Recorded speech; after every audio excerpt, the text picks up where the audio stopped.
Bismillahirrahmanirrahim. Assalamualaikum warahmatullahi wabarakatuh. Waalaikumsalam warahmatullahi wabarakatuh. Alhamdulillahilladzi arsala rasula bil huda wa dinil haq liyudhhirahu 'ala dini kulli wa kafa billahi syahida. Asyhadu an la ilaha illallah wa asyhadu anna Muhammadan abduhu wa rasuluh la nabiyya ba'dah. Rabbi sholli sadri wa yassir li amri wahlul 'uqdatam min lisani yafqahu qawli. Rabbi zidna ilman warzuqna fahman bi rahmatika ya arhamar rahimin. Baik, alhamdulillah, alhamdulillah, pada kesempatan pagi hari ini senantiasa kita harus bersyukur kepada Allah. Alhamdulillah, alhamdulillah, kita masih diberikan nikmat iman, nikmat Islam, dan nikmat kesempatan, sehingga pagi hari ini kita masih bisa bermuajahah, bertemu dalam forum tausiah pagi, yang merupakan program Ramadan 1443 Hijriah. Dan tak lupa senantiasa kita berdoa juga, semoga kita semuanya diberikan kesehatan, dimudahkan oleh Allah dalam jalan ketaatan, dan semoga pertemuan hari ini adalah pertemuan yang barokah. Baik, pada kesempatan pagi hari ini, tausiah pagi akan disampaikan oleh Ustazah Erlina dengan tema Ramadan yang berkualitas dan berpengaruh. Semoga ibu-ibu dan akhwati sekalian bisa menyimak dengan baik dan mudah-mudahan pembelajaran bisa kita ambil dari tausiah pagi hari ini. Baik, tanpa berpanjang lagi, saya persilahkan kepada Ustazah Erlina untuk menyampaikan tausiahnya. Tafadhol. Terima kasih, Bu Meki. Bismillahirrahmanirrahim. Assalamualaikum warahmatullahi wabarakatuh. Waalaikumsalam warahmatullahi wabarakatuh. Asyhadu an la ilaha illallah wa asyhadu anna Muhammadan abduhu wa rasuluhu la nabiyya ba'da. Rabbi shrah li sadri wa yassir li amri wahlul 'uqdatam min lisani yafqahu qawli. Amma ba'du. Alhamdulillahirabbil alamin. Segala puji bagi Allah. Tidak terasa hari ini kita sudah memasuki hari ke-24 di bulan Ramadan ya.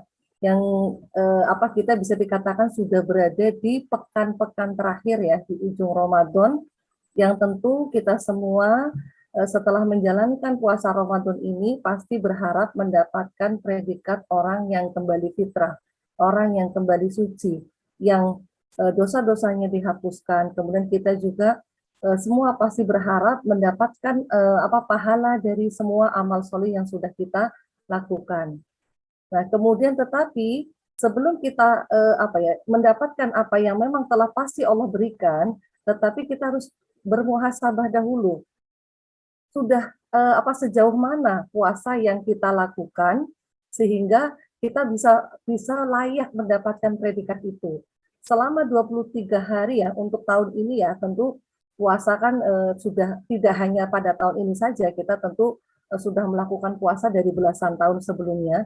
Tapi khusus untuk Ramadan kali ini yang kita juga tidak pernah tahu apakah kita nanti kemudian bisa bertemu lagi dengan bulan Ramadan di tahun depan, kita manfaatkan sisa sekitar 6 atau 7 hari ini dengan betul-betul maksimal. Dan juga kita bermuhasabah, 23 hari ke belakang saya sudah melakukan apa saja. Apakah yang saya lakukan selama bulan Ramadan ini itu sama?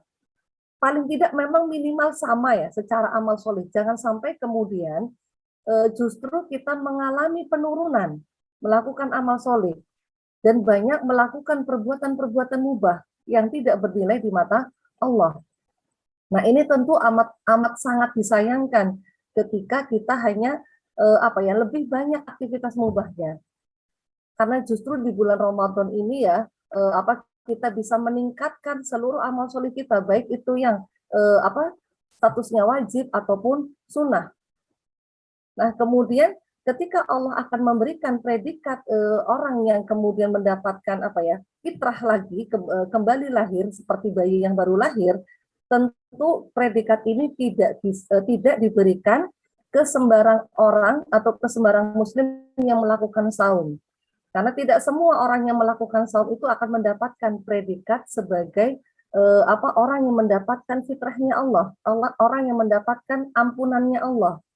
Tetapi Allah akan memberikan predikat ini adalah kepada mereka yang melakukan atau yang benar-benar melakukan saumnya dengan dasar keimanan dan keikhlasan atau imanan wa ihtisaban.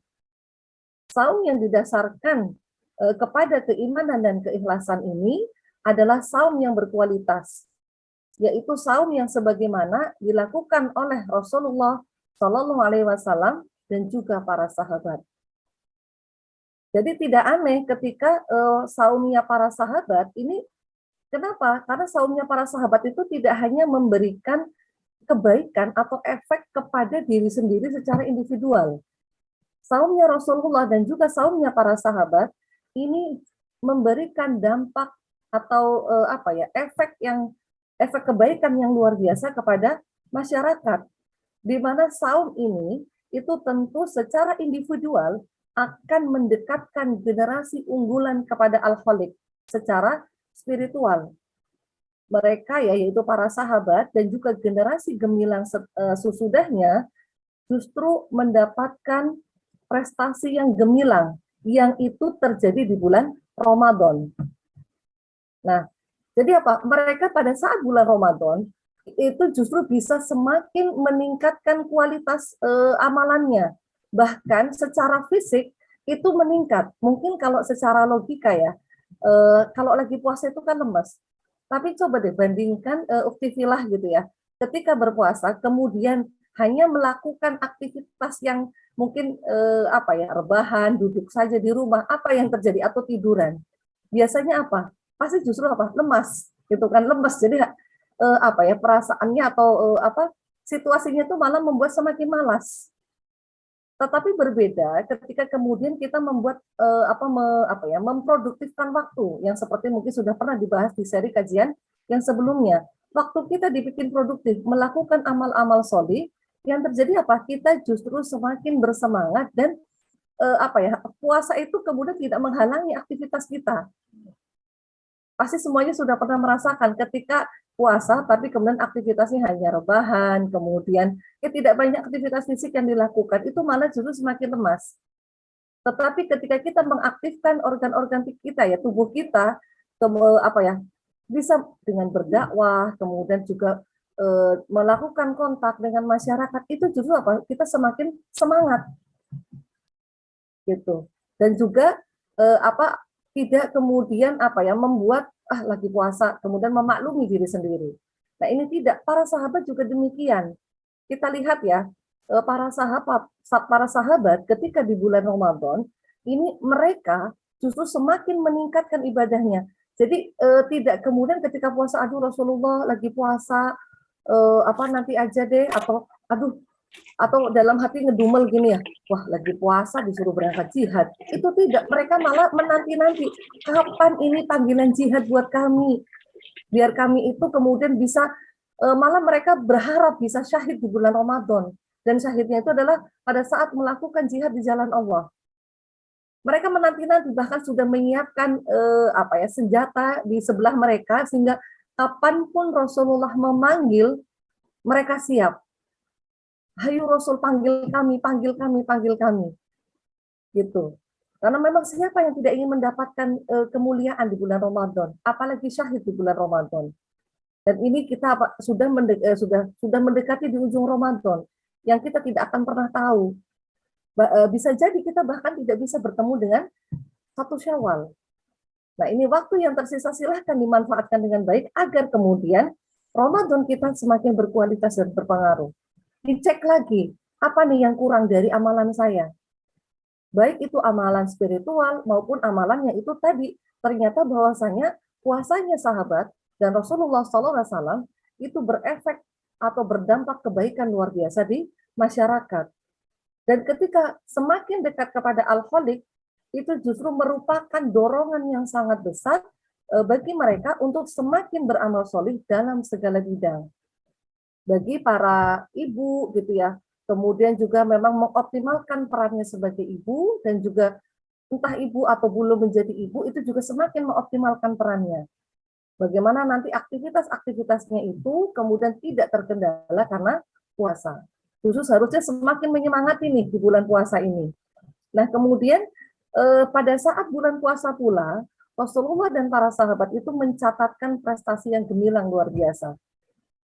Beberapa perang atau beberapa jihad itu justru terjadi di bulan Ramadan dan Rasulullah mendapatkan kemenangan yang besar.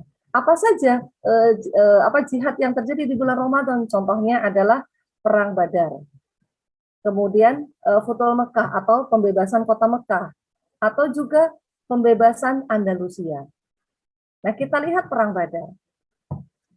Peristiwa-peristiwa tadi ya apa yang dilakukan para sahabat dan Rasulullah dan juga generasi setelahnya itu mendapatkan kemenangan dan juga memberikan dampak yang besar.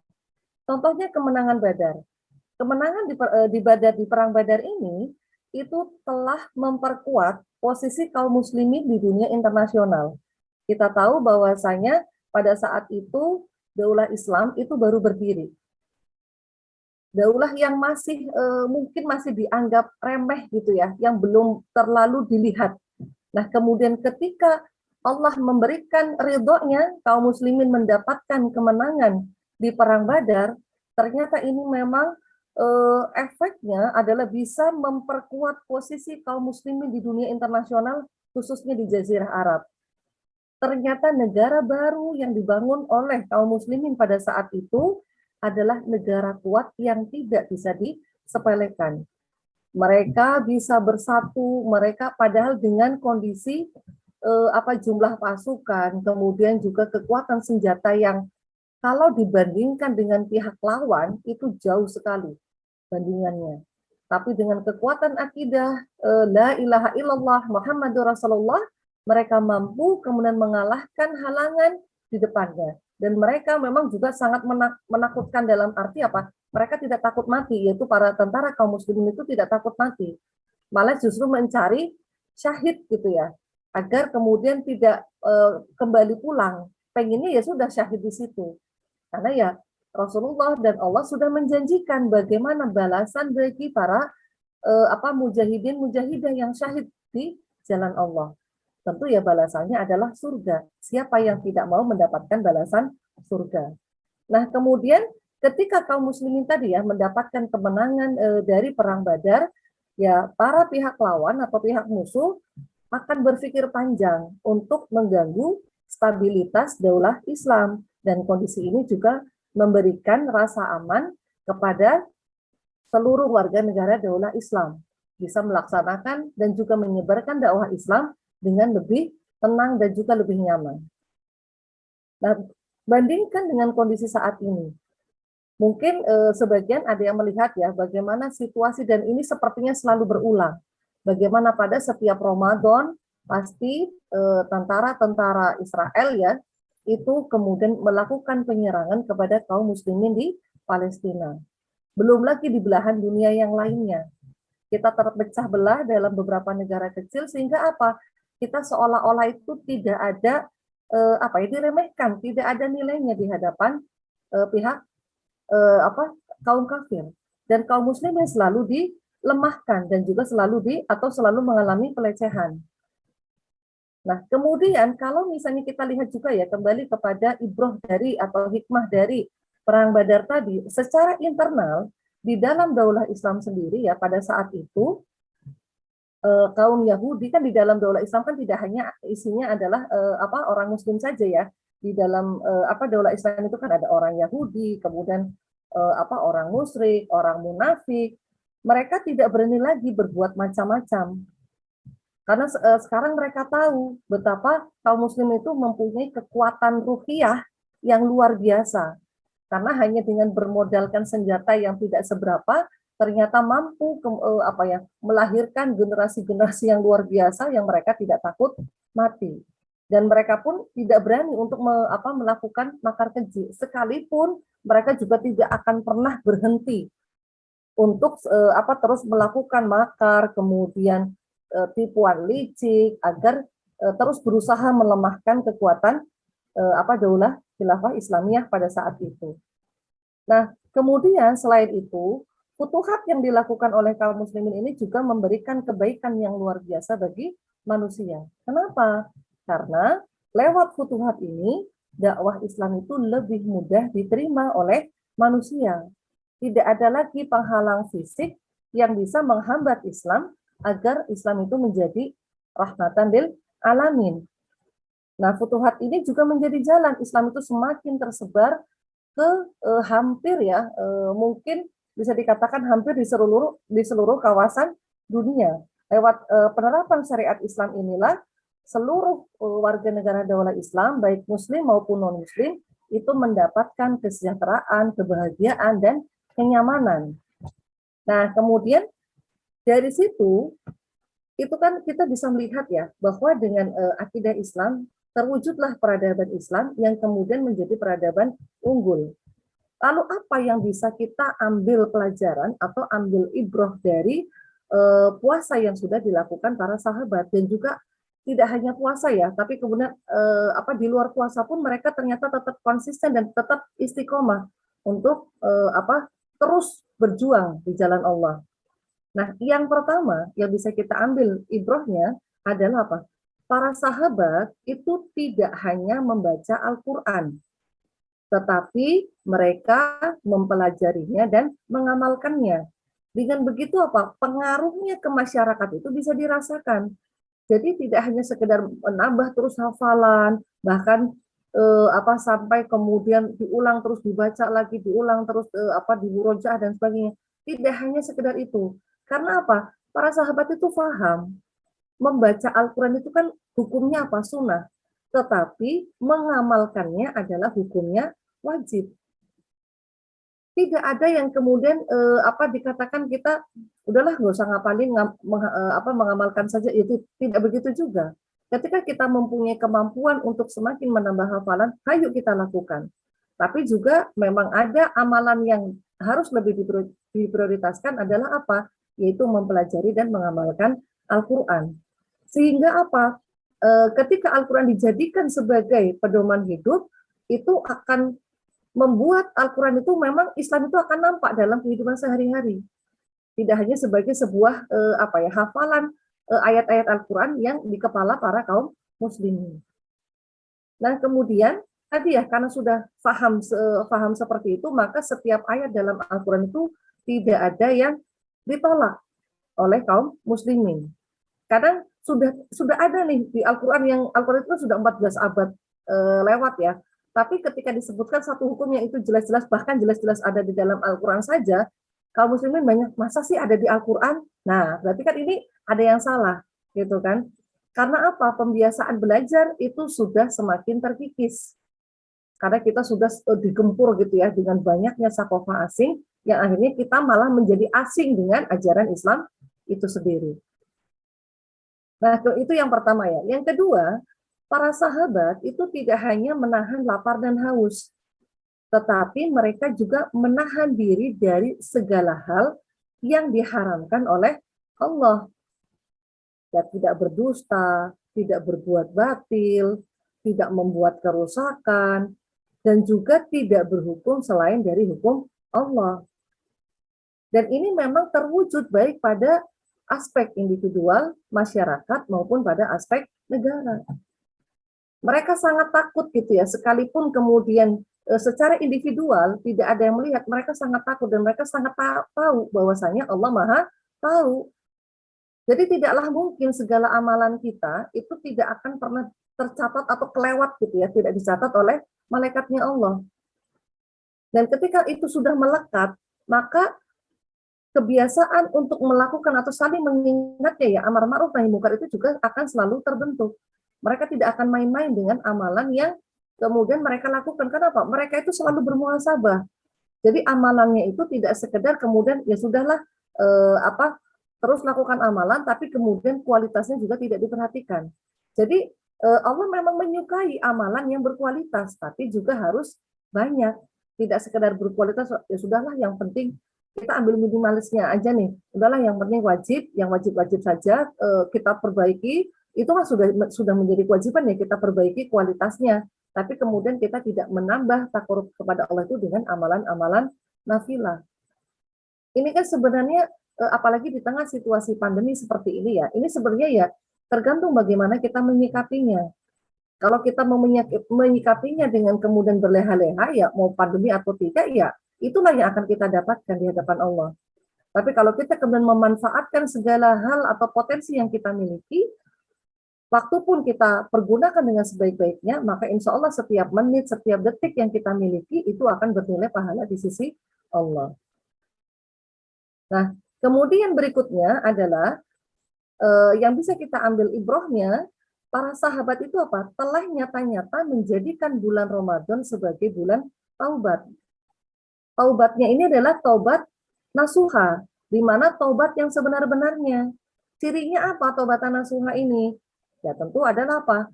Tidak menyesali bahwasanya ini adalah dosa yang sudah dilakukannya dan tidak akan pernah mengerjakannya lagi.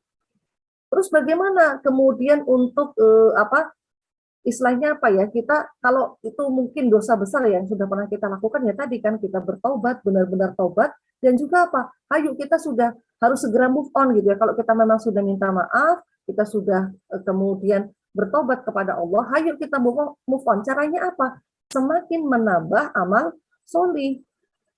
Jadi kita perberat amal solih kita, sehingga apa? Kita akan semakin produktif dan tidak istilahnya selalu mengingat dosa yang sudah pernah kita lakukan, tapi kemudian kita tidak pernah keluar dari perasaan kita melakukan dosa besar. Karena Allah juga Maha Pengampun, gitu. Jadi, ayo kita segera lakukan amalan-amalan solih, sekalipun nanti Ramadan sudah berakhir. Tapi ini, ayo kita manfaatkan betul gitu ya, yang tersisa sekitar 1 pekan ini, ayo kita manfaatkan. Apalagi kemudian 10 hari terakhir gitu ya di bulan Ramadan, Allah juga memberikan malam Lailatul Qadar, yang ini juga insya Allah sudah pernah dibahas di seri yang sebelumnya. Nah, kemudian kita coba melihat ya, bagaimana kita sebagai seorang muslimah gitu kan. Aduh, saya kan kita tidak bisa menolak fitrah kita ya, bahwasanya seorang muslimah itu pasti akan mengalami siklus bulanan. Duh, bagaimana ya, justru kok di hari-hari terakhir ini saya mendapatkan siklus bulanan. Bagaimana saya bisa mengefektifkan sisa hari yang ada? Jangan khawatir, Allah masih menyediakan banyak sekali amalan yang bisa kita lakukan. Oke, mungkin kita kan jelas tidak mungkin berpuasa dan juga tidak mungkin untuk melakukan sholat gitu ya. Kalau untuk sholat, memang Allah ini juga memberikan keringanan yang luar biasa kepada kita muslimah gitu ya. Sholat itu tidak perlu diqodok. Kebayang ya, misalnya kita diwajibkan untuk mengqodok sholat gitu ya.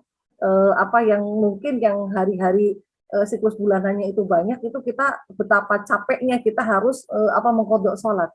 Ini Allah memberikan keringanan.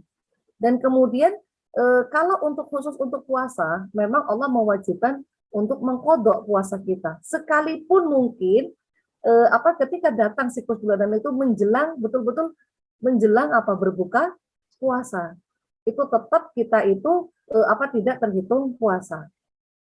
Dan ini juga hati-hati ya bagi seorang muslimah, kalau misalnya siklus bulanannya kapanpun itu berakhir, misalnya ketemu siang sudah berakhir, maka pada saat sudah melakukan mandi besar, maka pada saat itulah kita harus langsung menahan diri, imsak gitu ya, menahan diri dari makan dan minum. Tapi hari itu tetap tidak dihitung sebagai puasa. Nah, kembali lagi ya, bahwasanya apa nih yang bisa kita lakukan? Oh, banyak sekali, jangan khawatir gitu ya. Yang pertama apa? Contohnya ya, amalan-amalan yang bisa kita lakukan pada saat kita mungkin sedang mengalami siklus bulanan, atau bagi seorang ibu yang baru melahirkan itu mengalami nifas gitu ya. Nah, apa yang bisa kita lakukan? Yang pertama apa? Menuntut ilmu. Nah, menuntut ilmu ini kan bisa dilakukan kapan saja. Ya, termasuk insya Allah mudah-mudahan forum ini juga menjadi forum yang berkah buat kita semua, gitu ya. Nah, kemudian tadi yang menuntut ilmu, bersedekah. Ini kita bisa lakukan nih, melakukan sedekah. Sedekah itu tidak hanya berupa harta ya. Sedekah ya tentu sedekah harta, sedekah waktu, sedekah tenaga. Kita membantu orang-orang yang kemudian memang perlu bantuan, itu juga insya Allah pahalanya akan luar biasa, gitu. Nah, kemudian selain itu kita juga tadi ya Melakukan yang jelas adalah apa? Tetap melakukan amar ma'ruf nahi mungkar. Apalagi ini di bulan puasa, mau bulan puasa atau tidak itu tidak berhenti.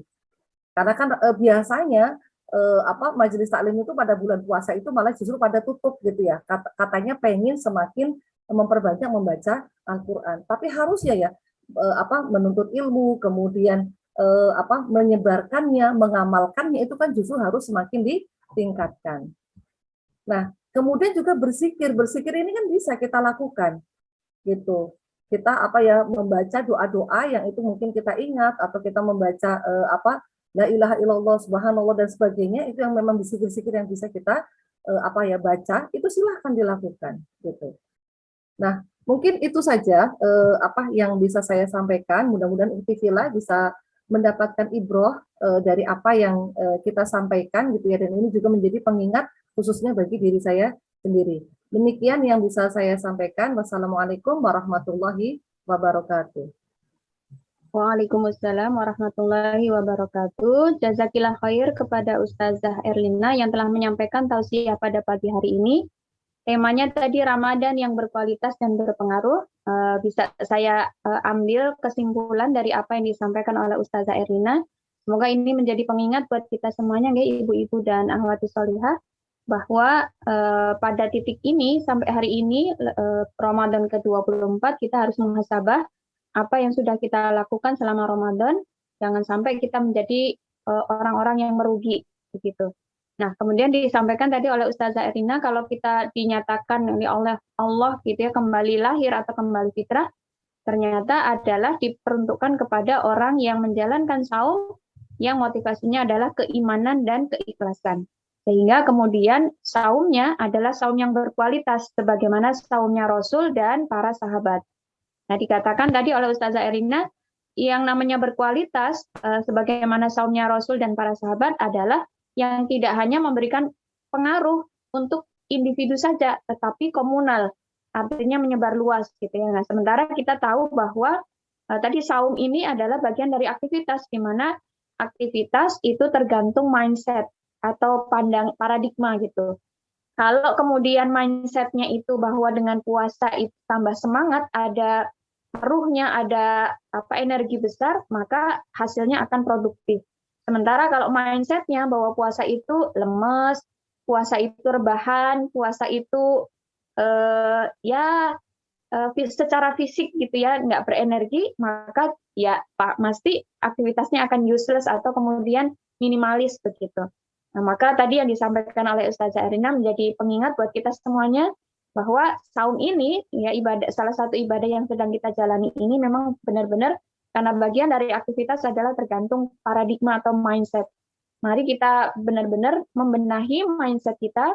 Semoga puasa kita benar-benar sebagaimana diteladankan oleh Rasulullah dan para sahabat, di mana mindsetnya atau paradigmanya adalah bahwa Ramadan itu adalah momen untuk berjuang, Ramadan itu momen untuk meraih pahala sebesar-besarnya, apalagi memang ketika kita berpikir mindset itu kan memang tergantung informasi atau maklumat. Mari kita perkaya dengan maklumat atau informasi bahwa kondisi umat hari ini itu dalam kondisi tidak bersatu, dalam keadaan tertindas gitu ya, sementara janji Allah itu adalah bahwa kaum muslimin nanti akan berpuasa di muka bumi gitu. Nah, tentu ini menjadi daya dorong besar bagi kita semuanya untuk terus berjuang di tengah-tengah masyarakat, justru memanfaatkan momen Ramadan ini untuk terus mengoptimalkan gerak kita, upaya kita untuk tadi tertunaikannya janji Allah, dan kita menjadi orang-orang yang ada di dalamnya. Bukan generasi rebahan, bukan generasi yang tertindas oleh perubahan zaman. Jazakillah khair Ustazah Erlina yang telah menyampaikan tausiah pada pagi hari ini. Semoga kita semuanya, ibu-ibu dan akhwati sholihah, bisa mengambil pembelajaran dari yang disampaikan oleh Ustazah Erlina. Baik, sekali lagi saya ucapkan jazakillah khair kepada Ustazah Erlina yang memberikan tausiah pagi hari ini, dan tak lupa saya sampaikan juga jazakunallahu khair katsir kepada ibu-ibu dan akhwat sholihah yang telah menyimak tausiah pada pagi hari ini. Semoga kita semuanya terus sehat, terus semangat, dan insya Allah terus taat di jalan Allah Subhanahu wa Ta'ala. Mari manfaatkan momen yang tinggal sedikit lagi ini sebentar ini dengan optimal menjalani target-target pencapaian supaya amal kita benar-benar amal yang produktif. Mudah-mudahan kita semuanya diberikan kekuatan oleh Allah Subhanahu wa taala untuk menjalani ketaatan di jalannya. Baik, kita cukupkan kajian tausiah pagi hari ini. Kita akhiri dengan membaca hamdalah, istighfar, dan doa kafaratul majlis. Alhamdulillahirabbil alamin. Astaghfirullahaladzim. Astaghfirullahaladzim. Subhanaka Allahumma wa bihamdika asyhadu an la ilaha illa anta astaghfiruka wa atubu ilaik. Al-haqqu min rabbika wa la takunanna minal mumtarin. Assalamualaikum warahmatullahi wabarakatuh. Waalaikumsalam warahmatullahi wabarakatuh.